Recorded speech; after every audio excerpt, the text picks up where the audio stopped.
Assalamualaikum warahmatullahi wabarakatuh. Saya Danu Aristianto, penyuluh agama Islam non PNS Kecamatan Iromoko, Kabupaten Wonogiri, ingin menyampaikan beberapa hal yang telah kita lakukan di dalam khususnya di dalam penegakan hukum. Tentu kita sebagai penyuluh agama Islam tentu menyampaikan penegakan hukum yang terkait tentang keagamaan, ya. Yang pertama, kita menyampaikan bahwa ada beberapa kebijakan pemerintah yang menjadi penting untuk kita sampaikan. Yang pertama tentang COVID-19, kemudian yang kedua tentang penggunaan pengeras suara di dalam tempat ibadah, dan yang ketiga adalah terkait tentang bagaimana pengelolaan majelis taklim adalah yaitu pendaftaran majelis taklim di Kementerian Agama. Mengenai COVID-19 tentu banyak dinamika hukum, dinamika kebijakan yang terus kita lakukan. Maka kita terus, pertama kita melakukan sosialisasi kepada masyarakat.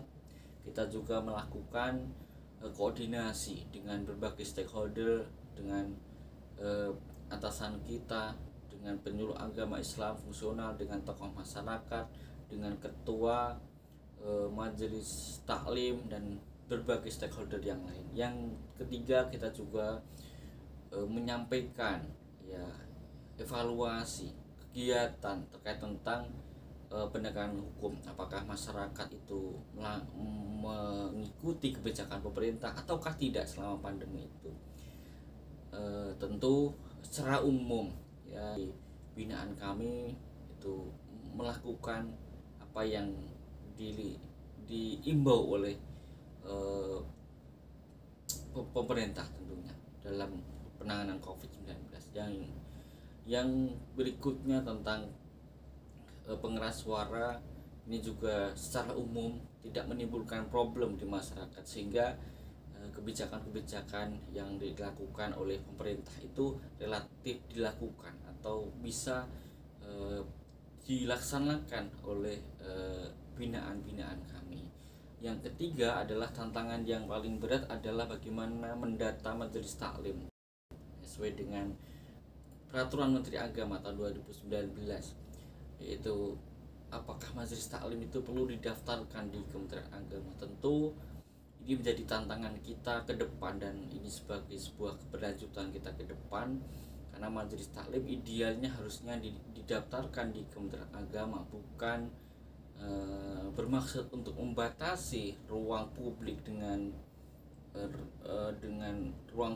ruang untuk menyuarakan pendapat atau menyuarakan keyakinan atau keagamaan, tetapi ini adalah sebagai bagian usaha Kementerian Agama untuk mencatat, untuk mendata, supaya terjadi kemudahan di dalam koordinasi, di dalam memberikan apresiasi kepada majelis taklim tentunya ke depan. Yang berikutnya, selain dari tiga hal yang pokok tadi, kita juga melakukan edukasi juga dengan berbagai tulisan kita, entah itu di media sosial ataukah dengan tulisan ilmiah yang lain. Itu yang penting kita sampaikan. Semoga yang singkat ini bisa memberikan gambaran kepada kita semuanya.